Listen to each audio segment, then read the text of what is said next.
I mentioned that the governor had said he wished to have some conversation with Count Bertrand relative to the ride towards Woody Range, and had said that if the Count would give an assurance that certain houses would not be entered, it might be arranged.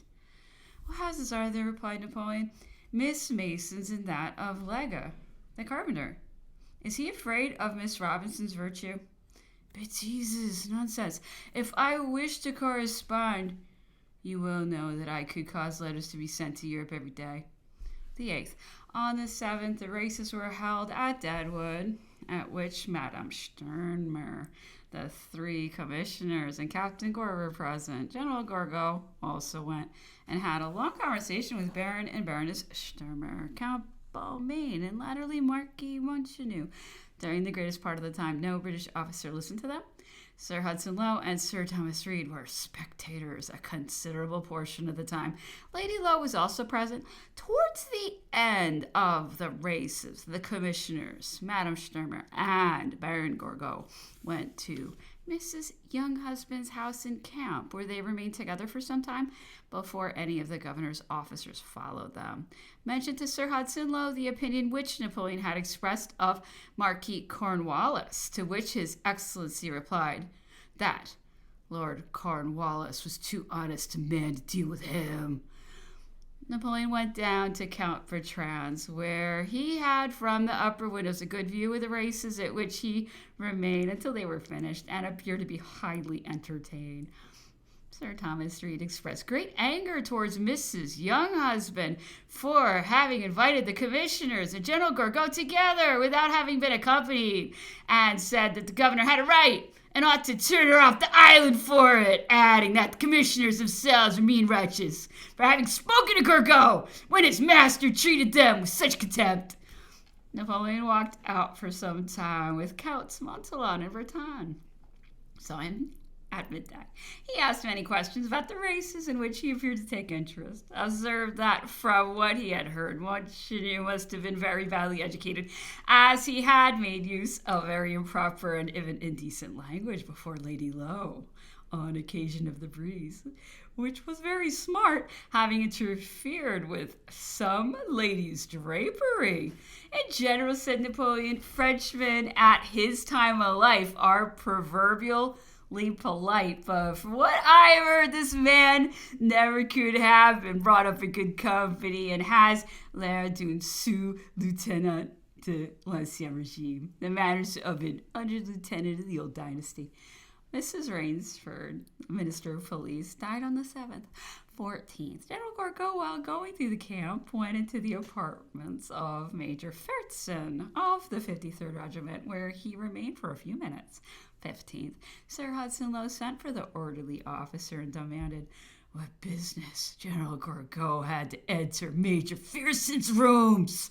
Saw Napoleon, who was reclining upon his sofa, very anxious in his inquiries about the health of Madame Bertrand, Tristan de Montholon, and the little Napoleon, both of whom were very unwell, especially Tristan, who labored under a severe attack of dysentery of a highly inflammatory nature, and for which I had bled him.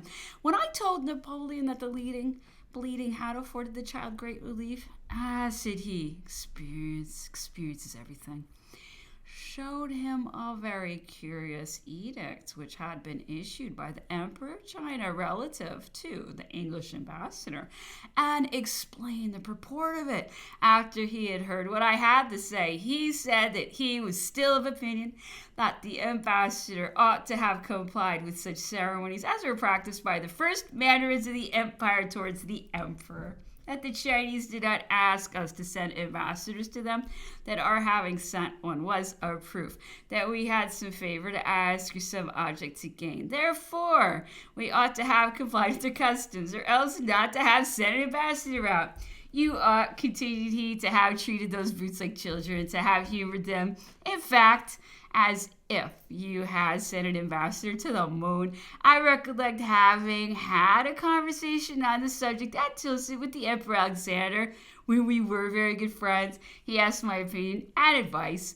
I gave it to him exactly as I have done to you. He was perfectly convinced, and wrote a reprimand to his ambassador for not having complied with the ceremonies that had been required from him.